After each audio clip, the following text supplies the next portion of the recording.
Hello, it's HR from my shed time again. And today we're going to actually forget about COVID just for a moment, and we're going to talk about the appraisal process. And a huge thank you to Melanie Giles for suggesting this topic. So appraisals, is your company going to use them and why?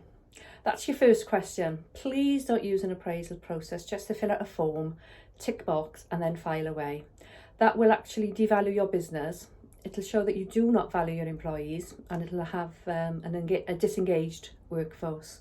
So make sure that you know why you're doing the appraisals. Are you relating them to pay increases? That's one of your decisions that you need to make. You don't have to. You can increase your pays or review your pays actually further down the line. But it's very important that you let your employees know. Okay, back to that managing expectations that we talk about quite a bit. So once you've decided all of that, then you need to work out what do you want to get out of your appraisal? What's the objectives? What are you measuring? The forms that I like to use actually let the employee do quite a lot of the work first. So we have a section A, which asks the employee to measure themselves against certain specifics that relate to their job. Then we have a section B, where the manager who's doing the appraisal measures the employee against the certain specifics of their role. Then we have a section then where we will discuss training, development. What does the employee think they need? What does the manager think they need? And what will be agreed going forward? And we also have a section where we discuss the job description.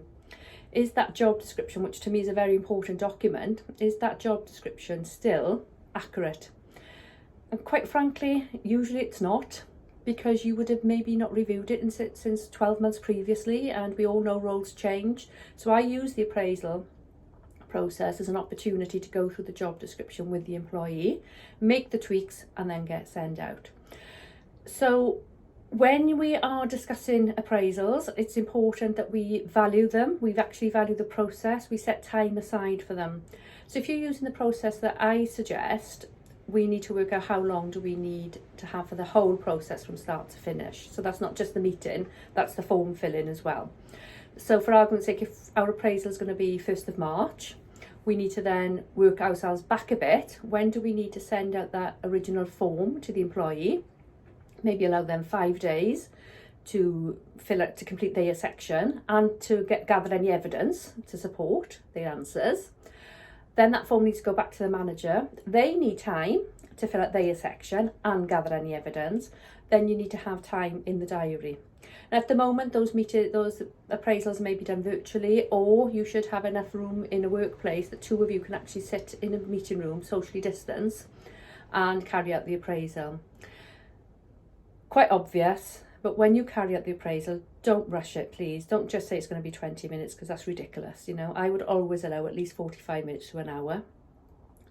Switch off your phones. And that's both parties. Let's not be texting and email when we should be appraising or being appraised. Okay? Put a sign up if there's other people in the room that it's a quiet time. You don't have to say it's for an appraisal, just meeting in progress. Make sure that you value the whole process. Once you've had your discussions about the appraisal and you've constructive discussion on the measurements, and there will be differences in what they think the employee thinks they can do, what you as a manager may think they can do, and you have your training plan. For me, it's important that whatever comes out of the training then goes over onto a formal company training plan where it can be managed, measured, and made sure that the training actually does go ahead. There is nothing worse than filling out an appraisal form and promising an employee training and it doesn't happen.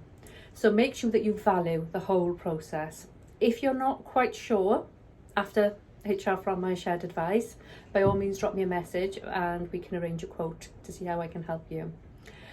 So that's appraisals for you. Very worthwhile doing if you do them correctly, and that's the main message here. If there's a topic you'd like me to cover, and I'm sure next week we probably will be back on to COVID, but please drop me a line, put a message on Facebook. Please keep safe, keep sharing, and that's goodbye from HR from my shed.